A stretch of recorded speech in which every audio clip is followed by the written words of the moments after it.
Bonjour à tous, je suis Prince Atobla. Dans cette vidéo, je vais vous présenter comment faire une configuration des ACL, entendez par là Access Control List, donc des listes de contrôle d'accès, pour permettre à un ordinateur de soit pouvoir se connecter à un serveur ou même l'empêcher de se connecter à un serveur. Et les ACL, dans bien des cas, sont configurés soit sur des routeurs ou des switches, mais ici, dans le lab que nous allons faire, nous allons configurer ces access lists là sur des routeurs. Voyez, donc on a une architecture où on a le PC qui est là, donc 192.168.1.1. Et dans notre lab, on va faire de sorte à ce que ce PC là soit à mesure de se connecter au serveur web A et qu'il ne soit pas à mesure de se connecter au serveur web B. Le type d'ACL que nous allons configurer, c'est des ACL standards, car on a deux types d'ACL, des ACL standards ou des ACL étendus. L'ACL standard que nous allons configurer a pour caractéristique de ne tenir compte uniquement que de l'adresse IP source. Et parce que tout simplement l'ACL standard tient compte de l'adresse IP source, il faut impérativement, lorsqu'on veut bloquer l'accès à un serveur, rapprocher le plus possible cet ACL du serveur de destination, ou on va dire de l'adresse de destination. Ce qui sous-entendrait que si on veut empêcher le PC0 de se connecter au serveur web B, il va falloir impérativement pour nous de mettre cet ACL sur l'interface du routeur Yamsukro qui est installé ici, donc sur cette interface de sortie. De peur qu'en mettant cet ACL au niveau de l'interface d'entrée, qu'on n'ait même pas accès au serveur web A. C'est ça en fait les ACL standards. Vu que l'ACL ne s'appuie que sur l'adresse IP source, elle ne tiendra pas compte de la destination. Donc, pour que cet ACL puisse empêcher l'accès à un serveur, il faut rapprocher le plus possible cet ACL du serveur de destination. Donc, sans plus tarder, on va faire les configurations sur les routeurs. On va faire comme si on allait from scratch. Donc, ce serveur, il a deux types d'adresses, donc deux adresses. Ici, deux adresses, donc plutôt trois. Et on va faire le nécessaire. Donc, je commence par la configuration du routeur Abidjan. Voilà. Sur le routeur Abidjan, je vais définir un nom pour le routeur. Configure terminal. Hostname, je vais mettre Abidjan. On va configurer l'interface 0/1. On va mettre l'adresse 192.168.1.254. Je mets le masque.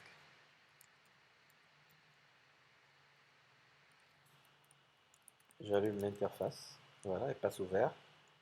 Je configure également la deuxième interface et je mets l'adresse 10.0.0.1. Je mets un masque 3 x 255.0. Ça ne pose aucun problème. J'allume également l'interface. Voilà.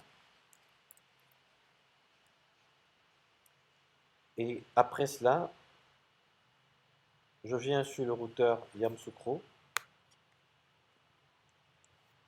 qui lui a trois adresses. Donc je vais mettre son nom, configurer terminal, hostname, je vais abréger, je vais mettre Yacro, voilà. Je configure l'interface fasttelnet 0/0, je mets son adresse 10.0.0.2, je mets le masque, je fais un no shutdown, je configure l'adresse, l'interface 0/1, IP adresse 192.168.2.254, je mets le masque,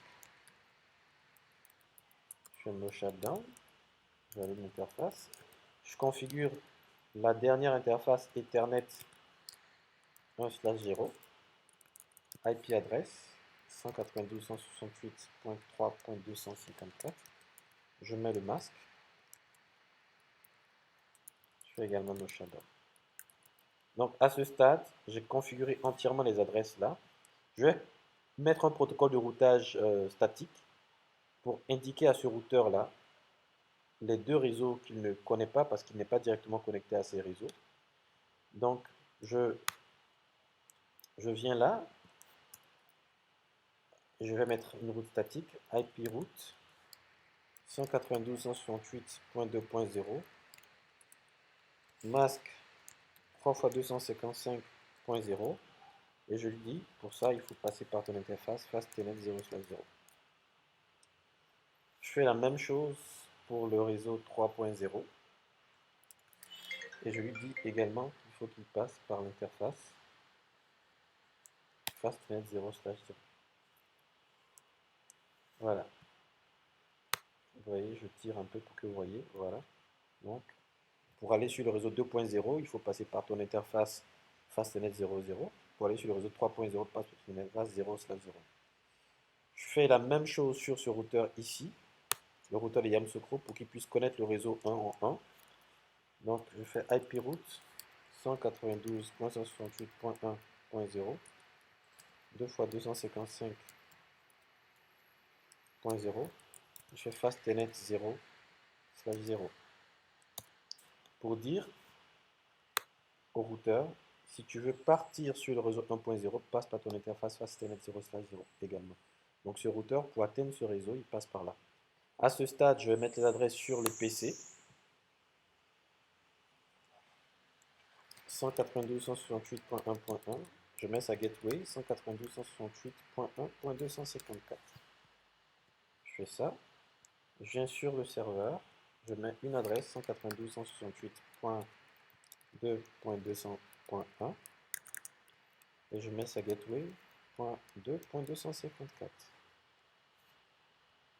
Et en dernier lieu, je viens sur le serveur web et je lui mets également son adresse 168.3.1 et sa gateway 168.3.254. Voilà. Une fois que ça c'est fait, je peux tenter de faire un ping donc depuis le PC qui est ici pour essayer de pinguer la 2.1 ou la 3.1. Donc ping de 192.168.2.1. Normalement ça devrait marcher. Très souvent la première requête il met request timeout, mais par la suite ça marche. On regarde, les configurations sont normalement bien faites. Donc le reste des pings devrait être à mesure de marcher. Si ça ne marche pas, on fera juste un petit troubleshooting, un dépannage. Voilà, donc la quatrième requête a marché. Voilà, donc là ça marche. Je tente le même ping sur la 3.1. Ça devrait également marcher avec un peu de retard. On regarde. On attend la deuxième commande. Troisième, voilà. Ça commence à marcher. Voilà. Donc, ici également, les pings marchent, ce qui veut dire que ce PC est capable d'accéder au serveur web ici et au serveur web là. On va juste s'assurer que les serveurs web sont on. Voilà, ils sont on. Donc, je mets par exemple ici, bonjour, bienvenue sur le serveur web A. Pour que vous ayez la possibilité de voir la différence. Je copie ça, je ferme. Ici, je fais également la même chose. Bonjour, plutôt, bonjour, bienvenue sur le serveur web B. Et je ferme. Et je vais tenter à partir du PC 0 d'accéder au serveur 192.168.2.1. On verra. Normalement, ça devrait marcher. Voilà, bonjour, bienvenue sur le serveur web A. Et pareil sur la 3.1, on devrait me dire maintenant bienvenue sur le serveur web B. Ce qui veut me dire qu'en l'état, à partir du PC 0, j'arrive à accéder à ces deux PC. Donc pour aller maintenant sur le test qui est le suivant, le PC A peut accéder au serveur web A et le PC A ne peut pas accéder au serveur web B. Je vais configurer une ACL au niveau donc de ce routeur, de sorte à ce qu'il puisse, cette ACL puisse empêcher l'accès au serveur web B, mais autoriser l'accès au serveur web A. Donc je viens sur le routeur là, et je marque Access List. Après, il faut marquer le numéro de l'access list. Donc, pour une access list standard, c'est entre 1 et 99. Il y a plusieurs plages, mais on va s'attarder sur ce que Packet Tracer nous donne. Donc, c'est une access list standard. Je mets 1. Et je veux permettre à ce que le serveur accède au serveur web A, donc je vais mettre permit. Et je vais rentrer l'adresse source. Donc je mets host. Et je mets 192.168.1.1. Donc je permets au PC 1, au PC 0 qui est là, de pouvoir accéder au serveur A. Mais tout de même, pour ce même PC, je souhaiterais créer une autre access list que je vais mettre sur l'interface qui est là, qui va empêcher le PC de se connecter au serveur web B. Donc je mets deny host 192.168.1.1. Une fois que ça c'est fait, je viens sur les différentes interfaces que sont la fastnet 0/1 et la 1/0 et je vais appliquer ces access lists. Donc interface fastnet 0/1 et là on tape la commande IP access group out. Je rentre le numéro plutôt de l'access list 1 et je mets out. Pour dire l'access list 1 qui est là, qui permet en fait au PC 0 de se connecter au serveur. Je fais la même chose sur l'interface Ethernet 1/0 et je tape IP access group 2 out également. Et là, je fais exit. Normalement, en l'état, à partir du PC 1, je devrais être toujours à mesure de me connecter au serveur 2, au serveur web A. Je tape, voilà, j'accède. Mais lorsque je tente d'accéder au serveur web B, je dois être dans l'incapacité de le faire. Voilà, il ne change pas. Il doit me mettre un message même d'erreur. Voilà. Je n'arrive pas à accéder au serveur. Ça ne change toujours pas. Je ferme, je ouvre à nouveau.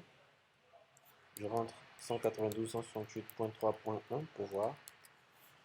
Je fais OK. Je ne devrais pas avoir de retour. Et très souvent, je dois même avoir un message d'erreur. Donc depuis le PC 0, je ne suis pas à mesure. Voilà, request timeout. Je ne suis pas en mesure de me connecter au serveur web B. Et c'est ça. Et cela juste à cause du fait que j'ai configuré les access lists. Et là, je fais show run pour que vous voyez les access lists qui ont été configurés. Donc, il y a une access list qui permet au PC 0 de se connecter, une autre access list qui empêche le PC 0 de se connecter.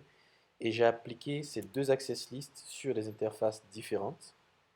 La première access list est appliquée à l'interface 0/1, donc l'access list 1 est appliquée à cette interface, et l'access list 2, donc est appliquée à l'interface Ethernet 1/0.